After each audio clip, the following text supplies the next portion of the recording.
Welcome back to But What About, where I promised you orifices, but all I've given you is shit. Now, I'm going to count blood vessels, veins, capillaries as an orifice, but what about bruises?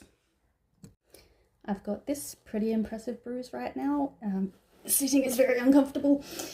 Kind of looks like it's trying to become sentient and hurts. Now these days, of course, we know that I've just got some minor trauma under the skin, some blood leaking out from the capillaries, and my body is just going to slowly clean that up. But a few hundred years ago, they would have thought that wasn't just a bruise, that's something that was very, very wrong inside the body.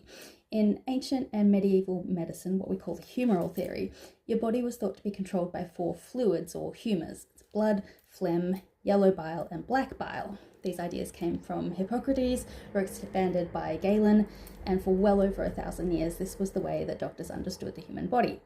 If your humours were kept in balance, then you were healthy. If they weren't, then you were sick, you needed some treatment. So, what does a bruise look like in that humoral system of medicine? Firstly, blood in that system is not supposed to just leak. If you suddenly had a big dark patch under your skin, a medieval or ancient doctor might look at that and think your blood is escaping its proper place, it's pooling and it's stagnating, and worse, it might be starting to actually spoil or go off or rotten, because in humoral theory, blood doesn't just sit there, each humour could actually be transformed into other humours. This is where it gets really interesting because the colours of the bruise would have been diagnostic. So now we know that they change colours as they're healing, but to an ancient doctor, that deep purple or black colour would be interpreted as blood turning into black bile, which was associated with decay, disease, melancholy, or depression.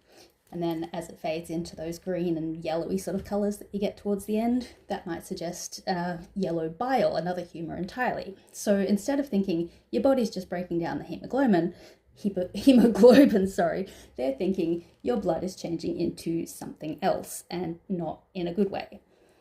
So because humours also controlled your personality, your bruise wasn't just a physical thing, it could actually say something about you. If you bruise really easily, like I do, they might think you had too much blood. If your bruises are lingering dark, maybe you're naturally melancholic, you've got too much black bile, your body and your personality were all part of the same humoral system. So what would they have done about it? To fix a bruise, a medieval or ancient doctor might try to rebalance your humours by bloodletting, so that is removing more blood, sometimes with leeches, cupping to try and draw out stagnant fluids, or applying poultices to try and pull the corruption out through the skin. In some cases, the bruises might be seen as a good thing. That's your body pushing bad humours to the surface to get out of your body and heal yourself. Now, obviously, that's not what's actually happening. This is just leaked blood being broken down and reabsorbed into the body. But, the ancient doctors weren't completely stupid. They did notice colour changes and recognised that each colour change meant something different. They recognised something internal was showing up on the skin. They just got the why of it pretty wrong. So, yeah, today this is just a bruise, no big deal, but a few hundred years ago, this would have been evidence that my blood was escaping its proper confines, stagnating, and possibly turning into something rotten inside of me, which is kind of badass.